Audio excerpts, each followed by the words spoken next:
if the administration is serious about restarting the economy or part of it next week, why is there a need for a $2 trillion bailout? Oh, listen, I want to be careful here because the president has put this out there, talked to a bunch of us. If we can target zones where the virus is less prevalent, things are safe.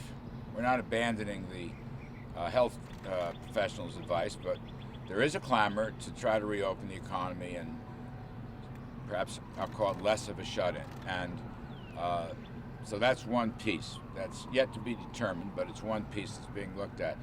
We still going to need the assistance because in the next week or two or three, you're still going to have a lot of hot zones. You're still going to have shut-ins. There's no miracle here. We're not just flipping a switch. So the assistance is so vital. Let me tell you, it's $2 trillion program and $4 trillion of lending power from the Fed.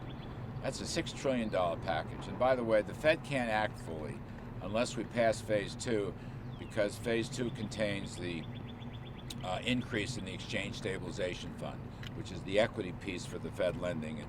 So the U.S. government is the guarantor, not the Fed. So those two packages go together.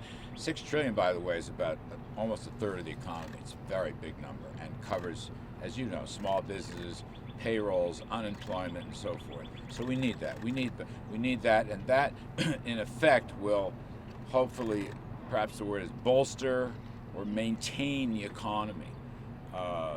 So, yeah, business going well at the beginning of the year. Come July or the summer, we want that business to survive. You have people working. We want the workers to survive, first of all, and their families.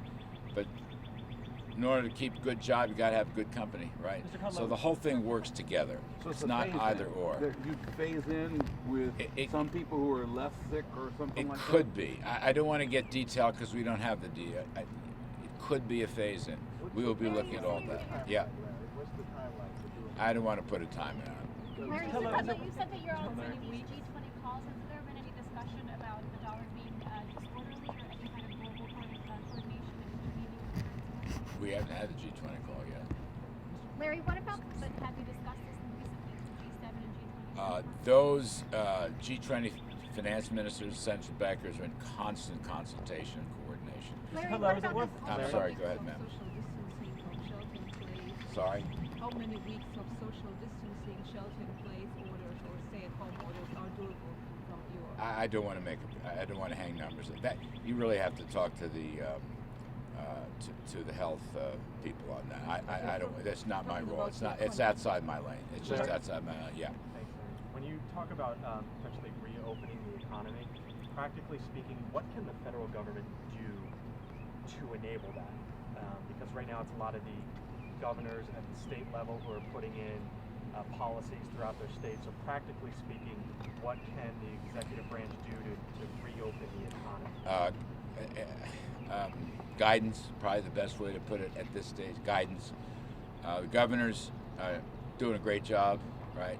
And Governor Cuomo in New York, my home place, badly hit by the virus. Who could have expected that? He's doing a great job. Gavin Newsom out in California. Yes, it's the governor's problem. We can put out guidelines because that's, we put out guidelines for the shut-in, and we don't exercise any monolithic authority, but guidance is very important, and we've taken emergency measures.